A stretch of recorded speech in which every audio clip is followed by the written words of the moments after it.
अस्सलाम वालेकुम गाइस, कैसे हैं आप सब। हमारा आज का टॉपिक है प्रेजेंट परफेक्ट कंटिन्यूस टेंस। ये हमारे प्रेजेंट टेंस की जो 4 टाइप है ये वो है, और इसको आज हम बड़े अच्छे से डिटेल में देखते हैं। सबसे पहले हम देखते हैं इसकी डेफिनेशन को। The present perfect continuous tense shows an action that started in the past and is still continuing in the present. It tells how long something has been happening. ये ऐसे सेंटेंसेस हैं जिनके कि अगर हम उर्दू में पहचान देखें तो इनके एंड पे कोई काम जो है वो जारी वो होता है, जिस तरह रहा है, रही है। लेकिन इसकी जो सबसे ज़्यादा चीज़ इसको डिफ्रेंशिएट करती है ना प्रेजेंट कंटिन्यूस टेंस से, वो है टाइम पीरियड। इन सेंटेंसेस में टाइम भी शो होता है, जिस तरह वो 2 घंटे से पढ़ रही है, जबकि पहले हमने कंटिन्यूस सेंटेंसेस में देखा वो पढ़ रही है। लेकिन यहाँ पे है वो 2 घंटे से पढ़ रही है, वो सुबह से पढ़ रही है, वो 1999 से पढ़ रही है। ये इसकी एग्जाम्पल है, ये इसकी पहचान है। इसमें भी हेल्पिंग वर्ब हैज़ और हैव ही यूज़ होते हैं, लेकिन हैज़ और हैव के साथ बीन आ जाता है। उसी तरह has been, have been. Has been use होता है he, she, it and singular के साथ, और हैव बीन यूज़ होता है I, we, they, you and plural के साथ, जिस तरह हम पहले भी ये चीज़ें पढ़ के आए हुए हैं। इन सेंटेंसेस में हम first form of verb use करते हैं प्लस आईएनजी, जिस तरह हम प्रेजेंट कंटिन्यूस टेंस में करते थे कि जी रीड प्लस आईएनजी रीडिंग। इसी तरह इसमें भी यही वाली फॉर्म ऑफ वर्ब यूज़ होगी। इसको आम जुबान में या समझने के लिए फोर्थ फॉर्म ऑफ वर्ब भी कहा जाता है। इसके अलावा इन सेंटेंसेस में सिंस एंड फॉर, सिंस और फॉर का यूज़ होगा कि क्योंकि टाइम पीरियड है, और टाइम पीरियड में सिंस किन सेंटेंसेस के साथ आएगा और फॉर किन के साथ आएगा।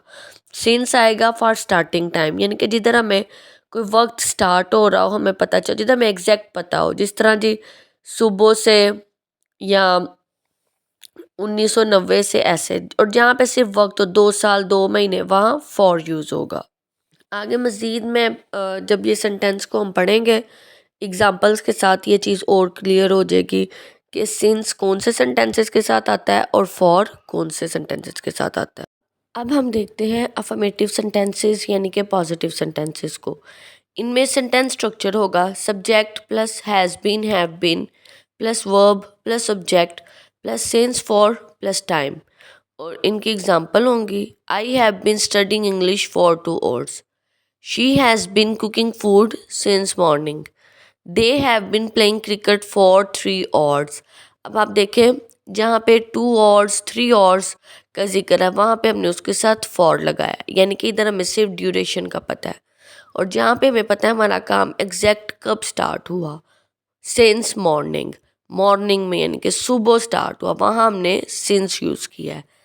इसी तरह इनमें सिंस और फॉर की प्लेसमेंट होगी, और बाकी सब सेंटेंसेस बनाना उसके स्ट्रक्चर के अकॉर्डिंग सेम ही है कि जिस तरह की सब्जेक्ट के साथ कौन सा हेल्पिंग वर्ब आता है, कौन सी फॉर्म ऑफ वर्ब लगती है, वो सब चीज़ें पहले की तरह हैं। अब हम देखते हैं नेगेटिव सेंटेंसेस को। इनका सेंटेंस स्ट्रक्चर होगा subject has not been, has been है हमारा हेल्पिंग वर्ब, इनके सेंटर में नॉट आ जाएगा, फिर वर्ब ऑब्जेक्ट सिंस फॉर और टाइम, और उसी तरह आगे इसकी एग्जांपल है I have not been studying English for 2 hours, she has not been cooking food since morning, they have not been playing cricket for 3 hours। आप इन चीज़ों की साथ साथ प्रैक्टिस करें, फिर ये और क्लियर होंगी। इंटेरोगेटिव सेंटेंसेस, इनका सेंटेंस स्ट्रक्चर होगा हैज़ हैव स्टार्ट में आ जाएगा, जिस तरह के सवालिया जुमले हैं, plus subject plus been plus verb plus subject plus since for plus time. इसकी इसी स्ट्रक्चर के अकॉर्डिंग इनके सेंटेंसेस बनेंगे आगे। इसकी एग्जांपल है have you been studying English for 2 hours, has she been working since here since 2020।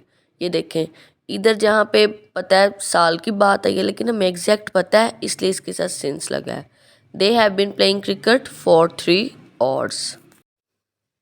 Negative plus interrogative sentences, इनका structure वही हैज़, हैव, सब्जेक्ट, फिर नोट, फिर बीन, आगे से वही। और इसको बनाने के दो तरह से हम इन सेंटेंसेस को लिख सकते हैं, या फिर हैज़ नॉट पूरा स्टार्ट में आ जाए, हैव नॉट, हैज़ नॉट, फिर सब्जेक्ट, फिर बीन, फिर वर्ब, फिर सिंस, फॉर और फिर टाइम। अब इसकी एग्जांपल देख लेते हैं। Have you not been studying English for 2 hours. और अगर हम इसको दूसरी तरह बनाएंगे तो हम बनाएंगे have not you been studying English for 2 hours. ये दोनों तरह से बन सकते हैं ये सेंटेंसेस। अगर आपको आज का लेसन अच्छा लगा है तो मेरी वीडियो को लाइक, कमेंट और शेयर करना ना भूलिए, और ऐसी अच्छी वीडियोस के लिए इस चैनल को सब्सक्राइब कर दें।